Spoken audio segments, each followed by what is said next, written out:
Përshëndetje dashur miq të Korça Boom, jemi në episodin e dytë të podcastit tonë Boom Sport.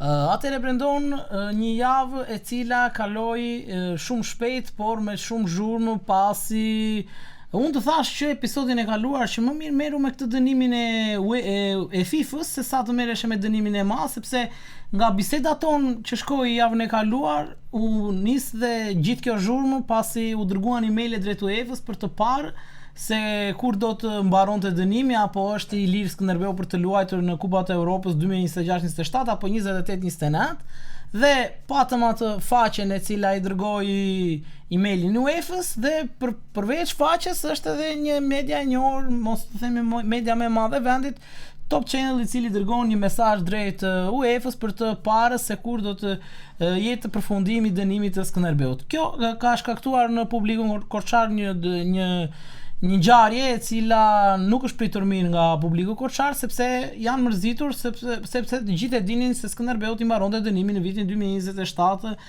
sezoni 2026-2027 dhe kjo ka sjell mërzitjen siç e thash. Pra, kjo është tema më e nxehtë që ne do të diskutojmë sot dhe do na diskutosh ti, por përpara se të fillosh të citosh disa gjëra që ti ke për sa takojnë kësaj teme, pra kësaj teme të nxehtë, duhet të i drejtohemi një herë dhe do të drejtohemi me ujin pa i kot, i cili na i sjell në studio IDD SHPK, një kompani e cila ka një shumëllëshmëri produktesh, mund të hyni në faqen e Instagramit për të parë gjitha produktet që IDD SHPK ka në dispozicion. Atëherë Brendon, janë dy emaile që i shkojnë UEFA-s dhe vjen e njëjta përgjigje. Çfarë se copy paste do thosha unë, ishin të dyja përgjigjet. Nuk ka ndonjë të re midis emailit javës kaluar të atij portalit në rrjetet sociale dhe medias që ti sapo përmende. Nuk e dia jemi bërë aq të rëndësishëm sa shteti që e diskutuam në javën e kaluar dhe u bë pretekst për. Prandaj u të thash, më mirë mos e nisnim.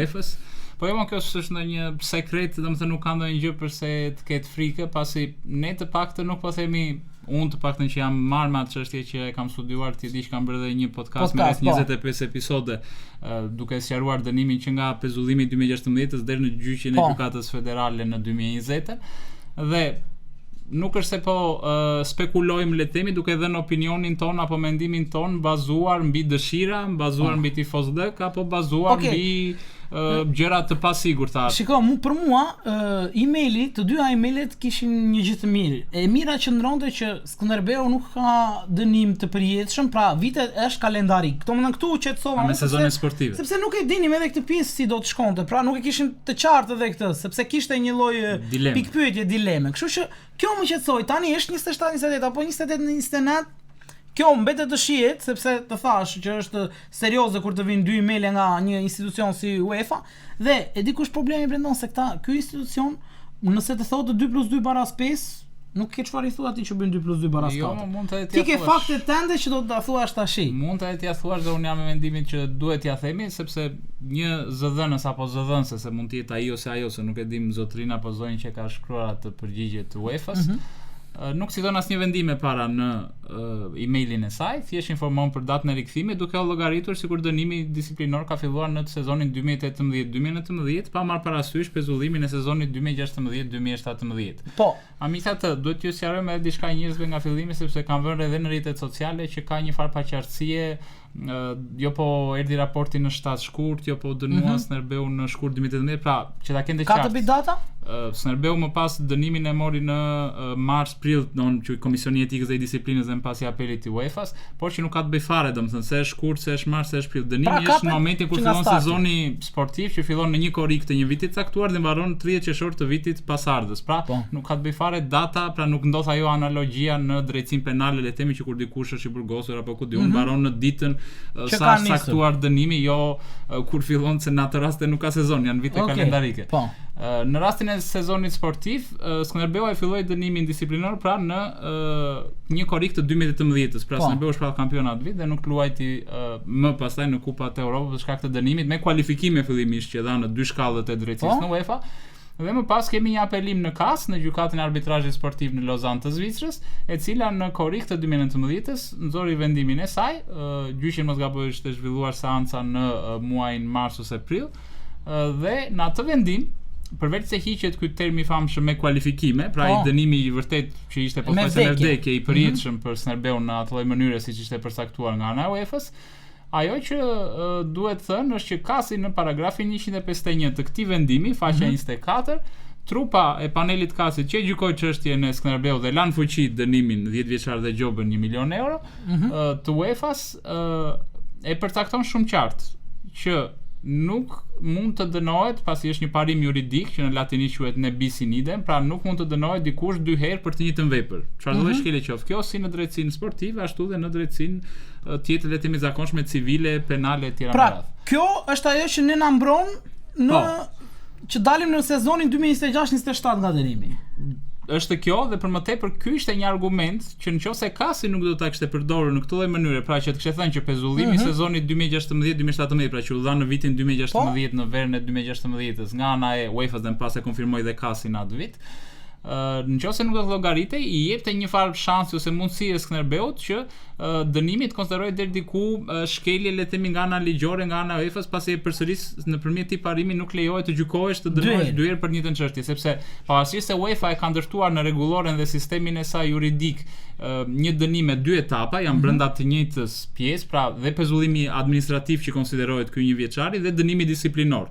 Të dyja nuk shkojnë automatikisht tek njëra tjetra, pra ka raste që mund të pezullosh një vit dhe mund të mos kesh dënim disiplinor më pas. Në rastin e Skënderbeut fatkeqësisht ishte I kundërti dhe e ndoqi pezullimin një dënim disiplinor 1 vit më pas, 2 vite më pas, më saktë në 2018.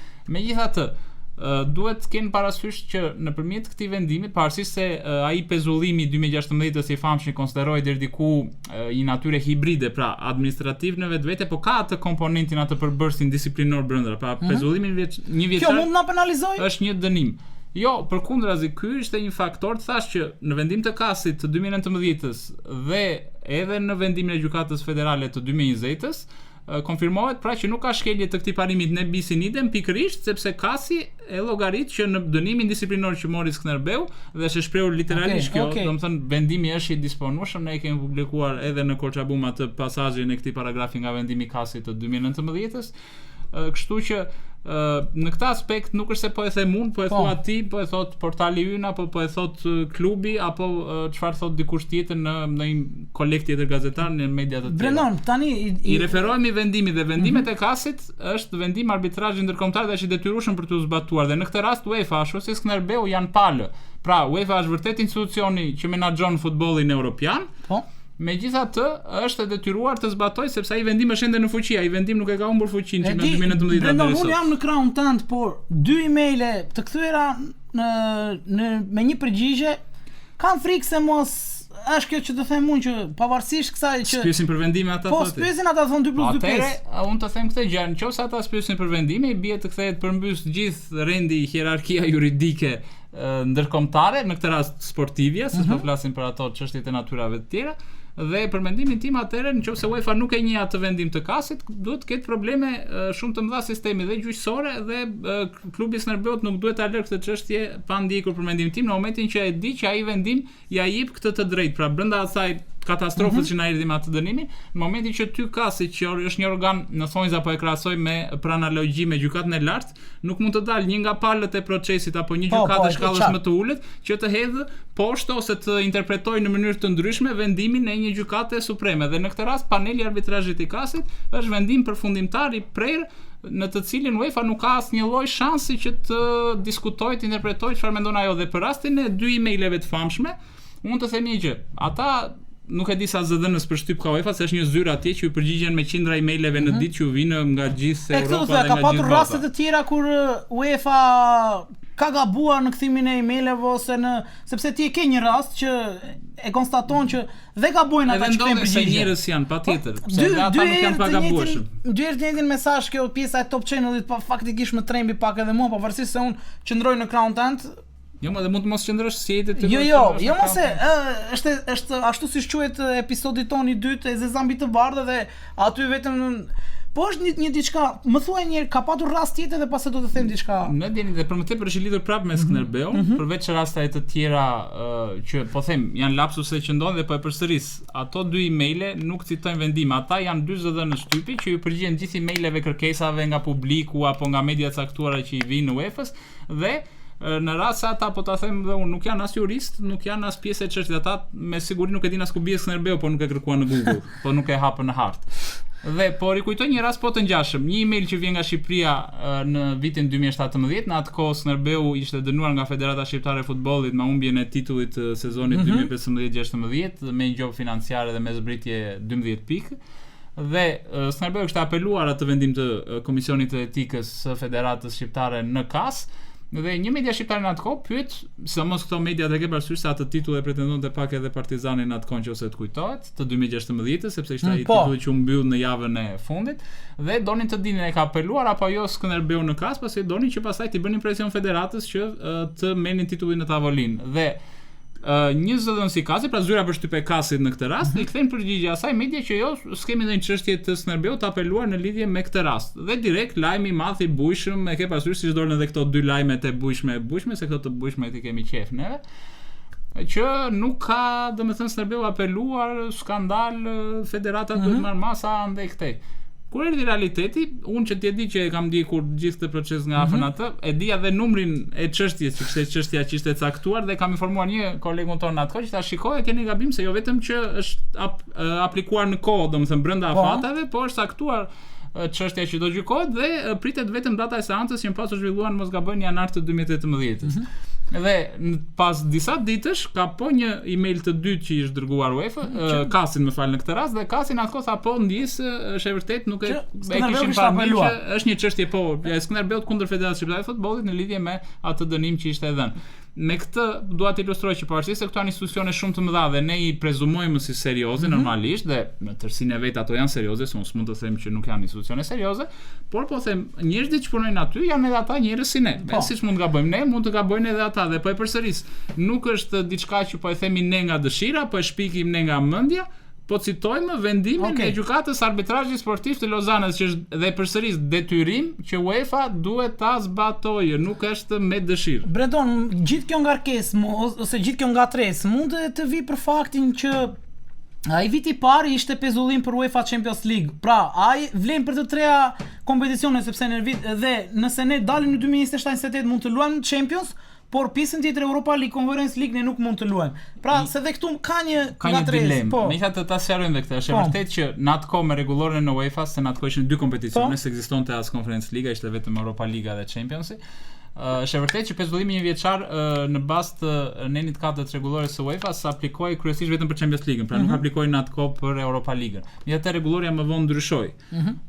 Pra, dhe po ajo që Kasi e shpreh dhe këtë pjesë qartë në vendimin e tij, thotë që pavarësisht se ai, domethënë e sqaron që po ai pezullimi ishte vetëm në kuadër të Champions League-s, dënimi disiplinor vlen për gjitha kompeticionet e UEFA-s. Pra, edhe për Europa League-ën dhe për Conference League-ën e vjeçari. Kështu që viti thot ai në atë do të llogaritet sepse dhe UEFA Champions League, pjesë e kompeticioneve të kujt është UEFA-s. E qartë po prandaj po mos i bën llogarit me këta që ky vit zë këtë rregullore ndërsa këto të tjera zë këtë rregulloren tjetër. Po nuk ka si ta bëjnë në momentin që fjalia e parë e atij paragrafi ta shpreh qartë dhe është literalisht që thot viti pezullimit, one year of ineligibility, pra që është në anglisht sepse vendimi në gjuhën angleze. Pra, ai viti i pezullimit të Skënderbeut do të llogaritet, do të merret parasysh thot në dënimin disiplinor për të mos shkelur këtë parimin që thash, pasi ky parimi që thash ne bis in idem juridik është shumë i rëndësishëm dhe nuk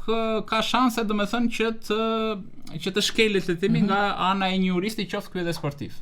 Okej, Brendon, UEFA ka një diçka që në rregull, këta mund të gabojnë në pjesa e kthimit të emailëve, po është një diçka serioze që UEFA nuk i trajton të gjitha klubet një lloj. Dhe nëse nuk i trajton të gjitha klubet një lloj, një ekip si Skënderbeu, atëherë nuk është se trajtohet edhe aq mirë.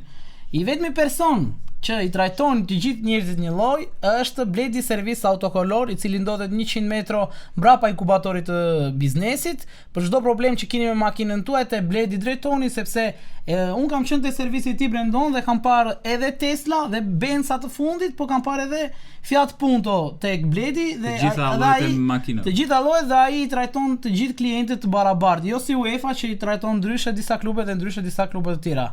Okej, tani besoj se pjesën e dënimit e kemi të ezauruar, qytetarët Korçar duhet të jenë pak të qetë nga fjalët tënde, unë këtë nuk e marr për sipër ta them. Po, mos e thuaj fjalët time sepse më atriboni mua diçka që nuk e kam shkruar unë, e kam shkruar ata tre zotrin që gjikuan çështjen në kas. Brendoni thjesht po i transmeton një fakt që duhet ta dinë dhe njerëzit duhet të jenë në dieni për këtë gjë, që s'mund të dalë një email mbi një vendim gjykatës se kthehet bota përmbys kot. Pra jemi Top Channel dhe Top Kamba kundër Brendonit që sapo lançoi këtë, Brendonit dhe Korçabumit që sapo lançon këtë lajm, i cili mund të ngrohë disi ose mund të qetësoj disi publikun Korçar dhe gjithë tifozët, sepse mund të jetë kjo situatë që mund të kthehet mbrapa çdo legjislacion.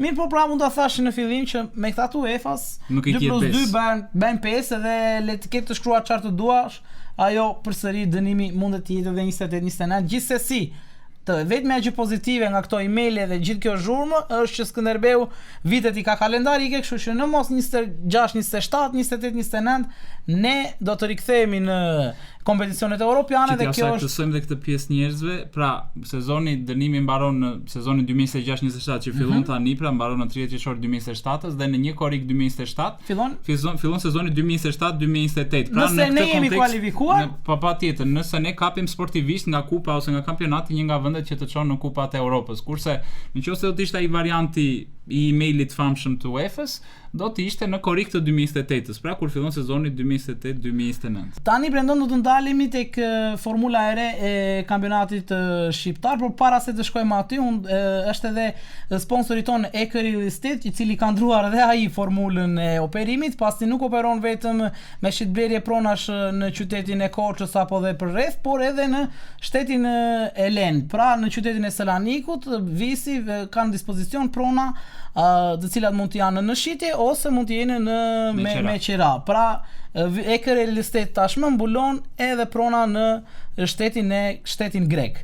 Tani mund të kalojmë në pjesa e ndryshimit të formulës. Është pozitive, s'është pozitive kjo gjë?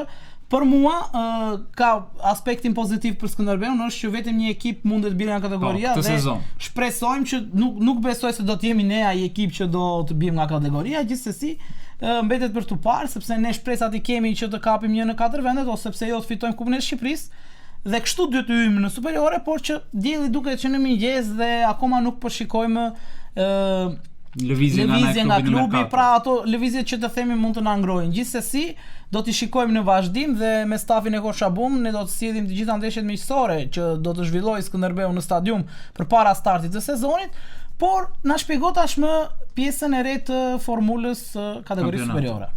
Duhet thënë që ishte diçka e paralajmëruar edhe nga deklarata e presidentit Duka në fund të sezonit aktual, në momentin kur shpall kampion Egnatia, që nuk do të kishim më Final Four, gjë që dhe u konfirmuar më në fund nga vendimi i Komitetit Ekzekutiv të Federatës Shqiptare të Futbollit. E mërziti shumë ai Final Fouri presidentin Duka besoj. Nuk e di e mërziti apo jo, por nuk është se pati ndonjë risi le të themi shumë të madhe. Egnatia ishte skuadra më e mirë, u konfirmua dhe nuk është se pati ndonjë rritje të kompetitivitetit apo të ndjekjes në stadiume nga ana e tifozerisë, kështu që edhe nga pikpamja e marketingut, e sponsorave, nuk është se nuk krijoi ndonjë imazh më të mirë për futbollin shqiptar që të trishte sa më shumë njerëz apo sponsora drejt botës së futbollit.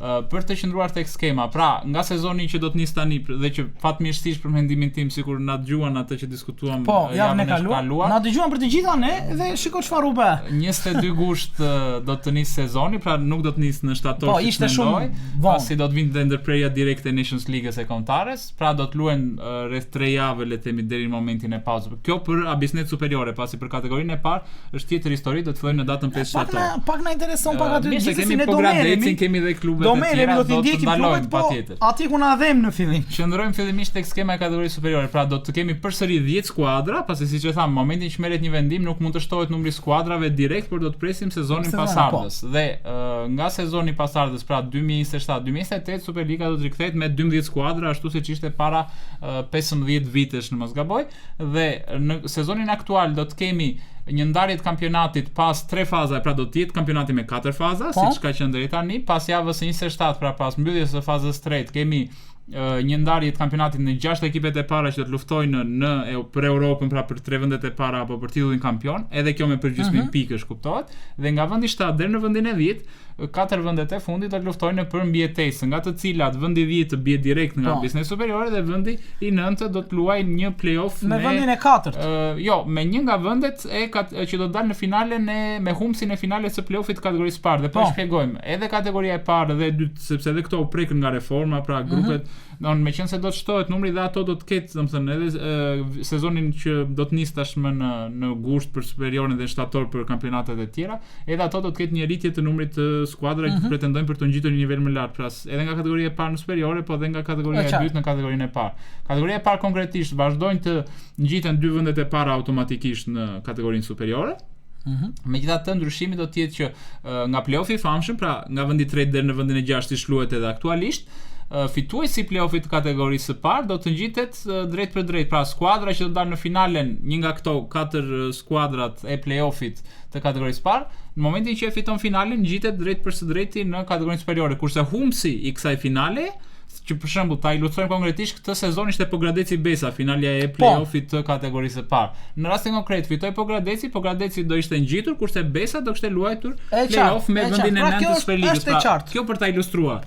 Kështu që mbetet për tu parë tashmë, gara do të jetë interesante, besoj, si në kategorinë e parë për tu ngjitur me Bylisin, me Flamurtarin, Pogradecin dhe Besën. Pogradeci besoj këtë sezon ka pothuajse një shans më shumë në krahasim me të kaluarin, që edhe po dolin në vend të tretë, ngjitet direkt. Ta garantojnë ngjitjen direkte. Me sa kam parë Brendon këto lëvizjet e kategorisë superiore, më duket Teuta e Durrësit, më duket ekipi që do të jetë për kampion, dhe unë po ta them, kam qejf të bëj një parashikim të frikshëm, edhe pse jemi në datën 30 qershor 2026, unë të them që tani që me investimet që po bën, me seriozitetin që ka klubi, Teuta e Durrësit do të shpallet kampion vitin e ardhshëm i kategorisë superiore. Nuk e di, mbase qofsha i gabuar, por unë po ta bastoj këtë gjë dhe po ta them. Nuk e di këto ekipet, këto ekipet e tjera të superiores, të cilat do të luajnë edhe në Kupat e Europës, Egnatia ka ndonjë lëvizje, si po shkon? Duhet të them që nëse ti bëre parashikim, unë do të them edhe këtë parashikimin tjetër, nëse Egnatia ka një ecuri pozitive në Kupat e Europës dhe ka Conference League, nuk them Egnatia mbetet kampione. Jo, Egnatia, sepse ka skuadrën edhe eksperiencën. Jo, mirë, në rregull, po të them këtë tash. Jo vetëm, nuk e di, do të jetë Egnatia apo do të jetë Dinamo apo do të jetë Vllaznia, por apo do të jetë Elbasani, unë të them që një nga këto ekipet tona si vjet do të luajë në të paktën në Conference League. Do të jetë një dështim shumë i madh nëse asnjëra nga këto nuk arrin do të shkojë në. Nuk do thosha dështim i madh. Jo, do të ishte. Nuk e kanë për na ulin shumë nivelin. Egnatia ndoshta deri diku, pasi ka krijuar atë boshtin, ka krijuar atë qëndrueshmërinë, ka këto 3 vite që është konsoliduar dhe në ndryshim nga sezonet e tjera, Egnatia deri tani nuk ka shitur lojtar, pasi ka arkëtuar rreth 2.2 milionë euro mos gaboj këto vitet e fundit nga shitja e lojtarëve, po ndryshe nga herët e tjera që e merrte pak më lehtë ose shikonte një interes më të momentit, le të themi, këtë sezon duket se drejtuesit e Egnatias janë bindur që dhe nga faza përgatitore që zhvilluan në Bullgari, misoret të cilat luajtën dhe përforcimet me emra si Jago, si Bitri, apo dhe lojtarë të tjerë, Montenegro që është rikthyer, pra duke ruajtur atë boshtin e famshëm të skuadrës, me përjashtim të Fangajt mos gaboj që u largua dhe ai drejt Teutës, pjesa tjetër e grupit vazhdon aty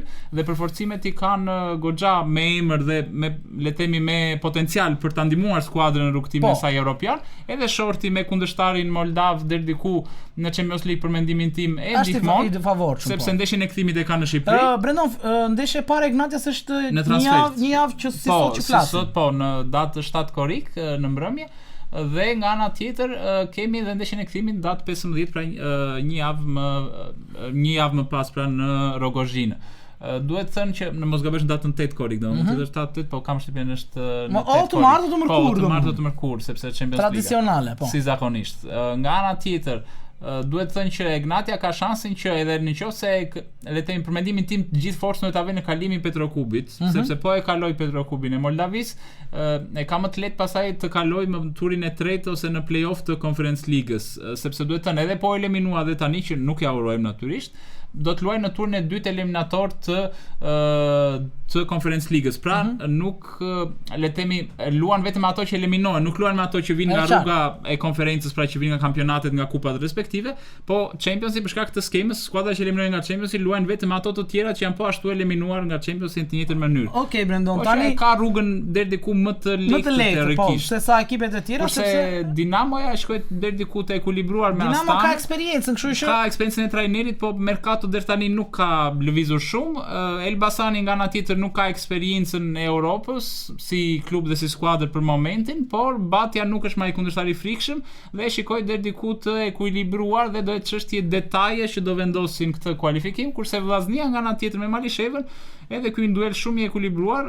Skuadrat nga kampionati i Kosovës po investojnë shumë sezonet e fundit. Kemi pasur dhe raste suksesi skuadra që kanë kaluar pra në grupet e Conference Ligës, Ballkani. Do ta ketë shumë të vështirë dhe Vllaznia. Për mendimin tim Vllaznia ka më të vështirë, pasi është një derbi patjetër shqiptar. Okej, Brendon, ka ardhur momenti për të përmendur edhe një tjetër sponsor të emisionit tonë, i cili është Hotel Gërmenji, ndodhet në rrugën nacionale Ersek Leskovik, 15 minuta para se të shkoni tek qyteti Leskovikut, ndodhet në mes të pyjeve të Gërmenjit dhe është një hotel ku do të gjeni qetësi dhe relaks, por jo vetëm, aty mund të shijoni edhe ushqimin tradicional që përgatisin në kushtet e tyre aty në hotel dhe është çdo gjë fantastike për të kaluar një fundjavë në shoqërinë e miqve apo njerëzve tuaj të dashur. Më poshtë do të keni edhe numrin e telefonit Hotel Gërmenji dhe mund të kontaktoni.